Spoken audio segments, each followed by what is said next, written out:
The cameras flashed. The crowd froze. Mm-hmm. And just like that, Hollywood had a new obsession. Yeah, it was everywhere. But the camera stopped rolling. The perfect reality TV family image shattered. And just like that, a wholesome television empire turned into a chilling, real-life nightmare. Welcome to Starscope Report.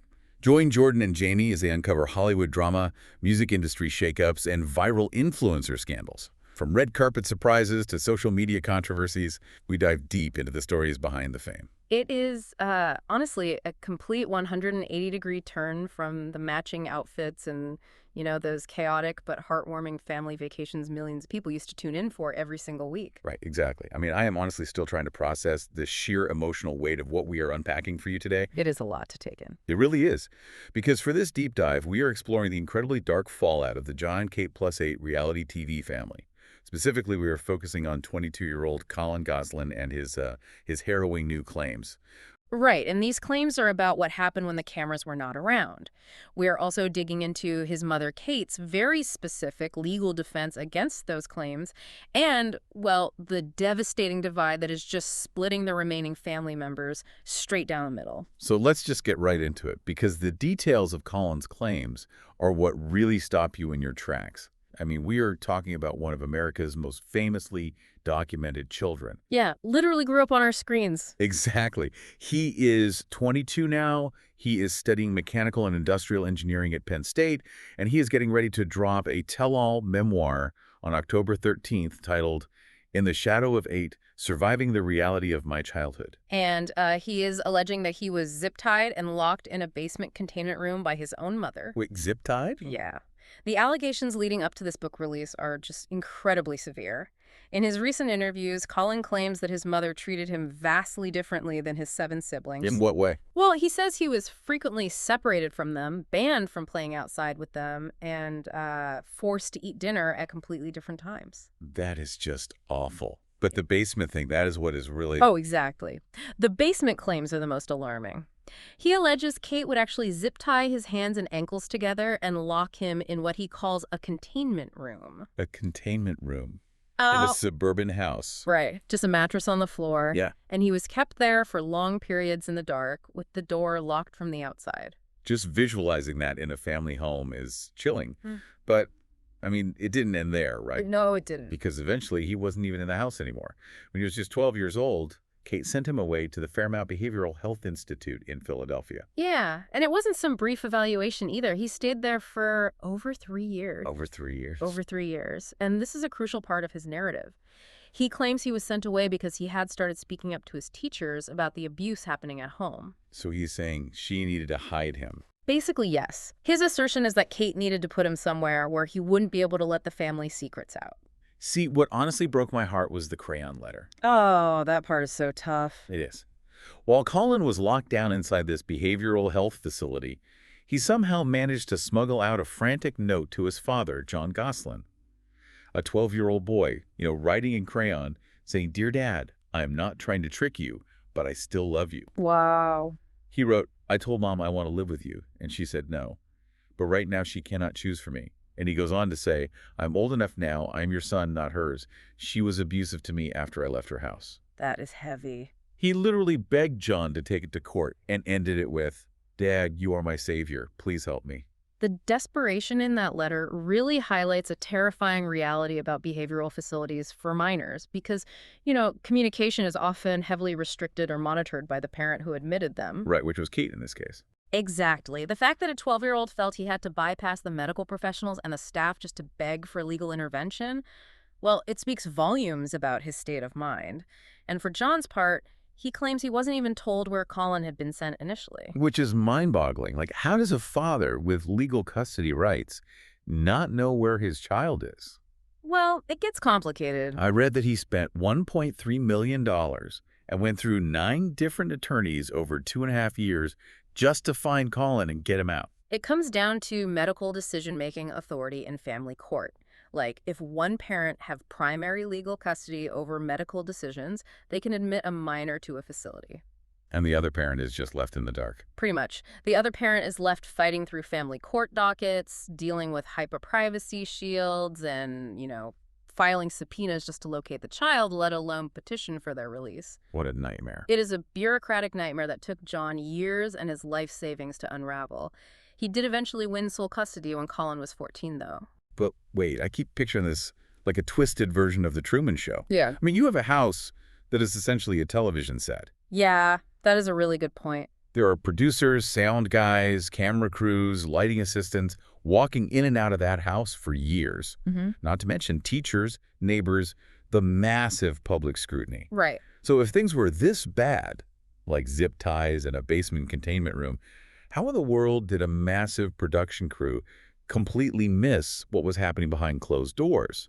How does that reality TV bubble stay intact with that kind of darkness allegedly inside it? It is a fantastic question, and it really exposes the illusion of reality TV. We tend to think reality means 24/7 hidden surveillance, but it is not. Oh, totally. It is highly scheduled, union-regulated shoot days. The camera only captures what it is pointed at. So it's very controlled. Exactly. If a child is allegedly locked in the basement, the producer might just be told, oh, he is at a friend's house today, or, he's having a behavioral episode and needs privacy. So they just accept it. Yeah. The crew is there to film a chaotic but cute family baking cookies in the kitchen. They aren't forensic investigators. The narrative is curated long before the cameras even roll. It sounds like an open and shut case of a rescue mission by the dad. A kid crying out for help, a dad fighting the system to save him. But wait till you hear Kate's explosive counterattack and the surprising legal reason she says her hands are completely tied. Yeah, the legal framework around her response completely shifts how you view the public battle they're having right now. And if you are loving these Hollywood twists and true crime adjacent stories, make sure you are subscribed to us. We have got even crazier deep dives ahead, and you won't want to miss them. So Kate isn't staying silent, but the venue she chose to break her silence is, well, almost as bizarre as the claims themselves. It wasn't a glossy, vetted press release from some crisis PR firm. Right. She made her stand in the TikTok comment section, of all places. She posted a video giving a random update on her rescue dog, Coda, and a minor foot injury she had. Classic social media pivot. Exactly. Yeah. But naturally, nobody in the comments cared about the dog. Collin had just been doing his media tours talking about the zip ties and the memoir. So the fans were flooding the comments, and one specifically said, if you are 100% certain that these accusations are lies, you should take him to court and sue him for defamation. Which is exactly what the average person would think, right? Like if someone lies about you on national television, you sue them. Totally. It makes logical sense. It does, but the legal reality is incredibly stacked against her. Kate actually replied to that comment. She wrote, I can't because I am a public figure. Rules are different, unfortunately, or I definitely would. Oh, wow. Yeah. And she also added, malice is one of the hardest things to prove. I tried. She claimed she consulted a high-powered LA attorney who told her the courts simply do not honor these claims for people in the public eye.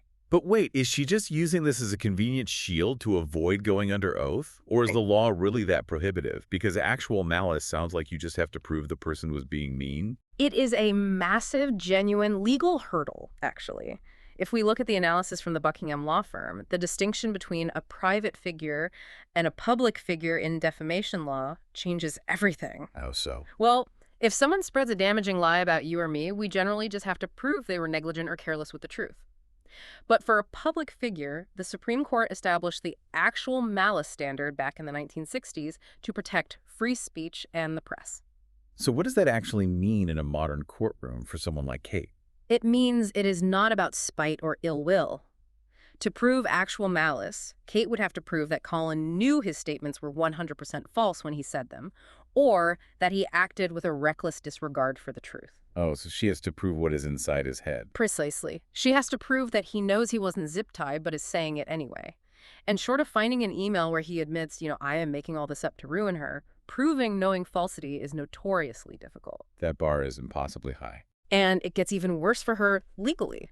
According to that Buckingham law firm source, in many jurisdictions, a public figure must also show actual monetary damages arising directly from the defamatory statements. Meaning she has to show she lost money because of his interview. Right. She would have to prove a specific direct financial loss caused by his claims, like a canceled endorsement deal directly linked to his interview, on top of proving he knew he was lying. Which really gives a lot of context to the lie detector test situation then.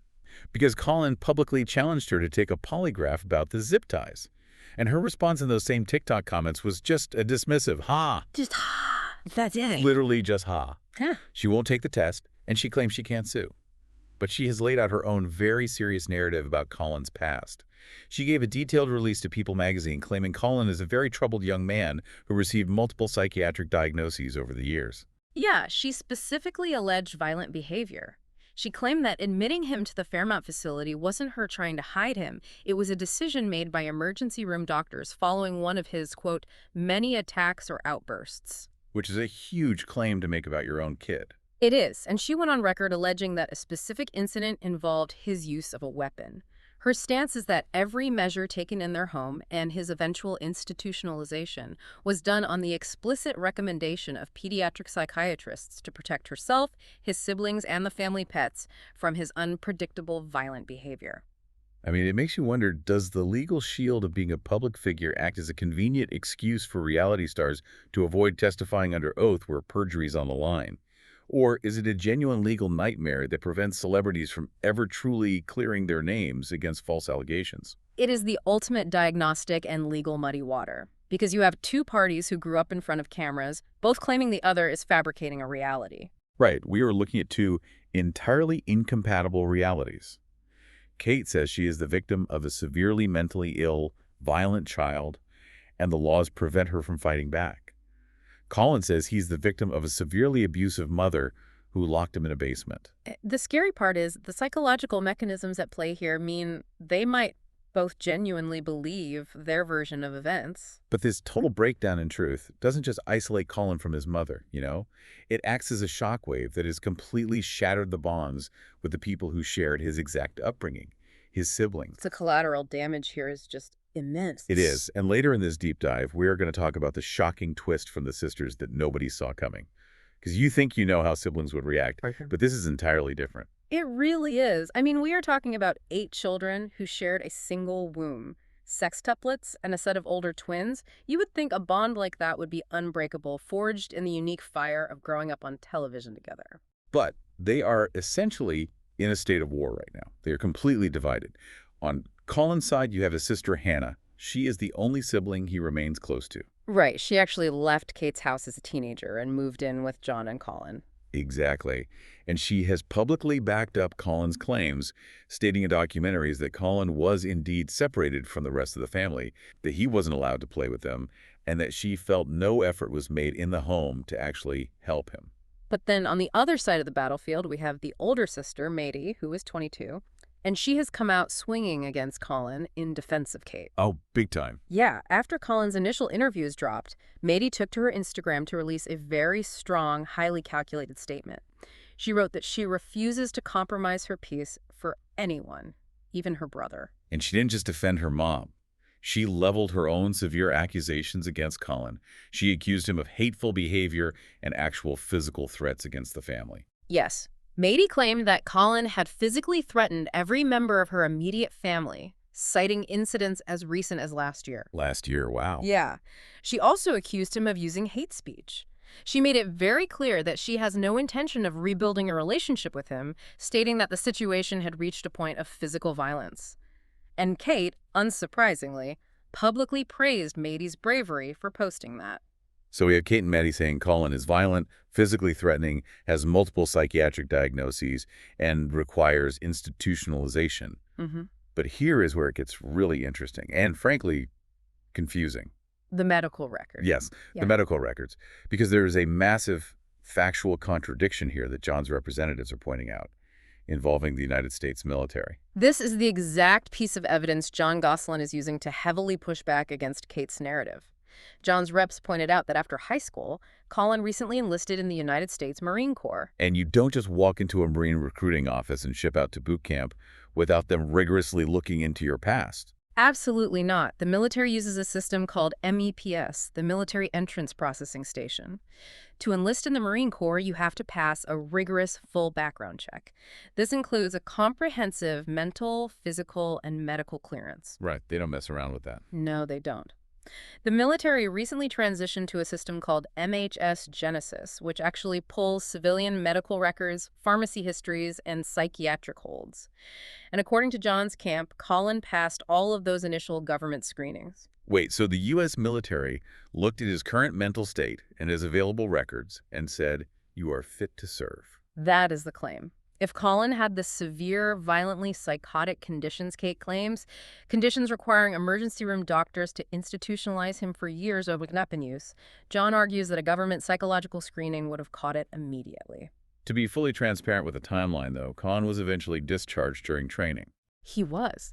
But reports indicate that the discharge was specifically a bureaucratic result of his past records of being in a behavioral health facility finally catching up with him in the paperwork. Ah, so it wasn't a new issue. Right. It was not because of a current psychological evaluation failing him or any behavioral issues during boot camp. Which is a crucial distinction. John is arguing that this initial government clearance by the Marines proves that Kate, quote, created a diagnosis just to erase Collin from the family. He is saying the military doctors found a healthy young man and only discharged him because of the paper trail Kate initiated years prior. Exactly. It is a brilliant legal and PR counterargument from John's camp. It shifts the focus from a he said, she said family drama to an independent third-party government evaluation of his mental fitness. It is just an absolute tragedy when you step back and look at it. I mean, think about the reality of these kids' lives. They were commodities from the moment they were born. Their first steps, their potty training, their meltdowns, it was all packaged with commercial breaks for our entertainment. Yeah, there were no child labor laws protecting their privacy or their developing brains from the stress of a production schedule. None at all. And now, as adults, they are communicating through high-powered attorneys, PR reps, and TikTok comment sections. It is devastating that a family is reduced to fighting over who holds the truth of their own childhood. It really highlights the long-term psychological impact of growing up as content.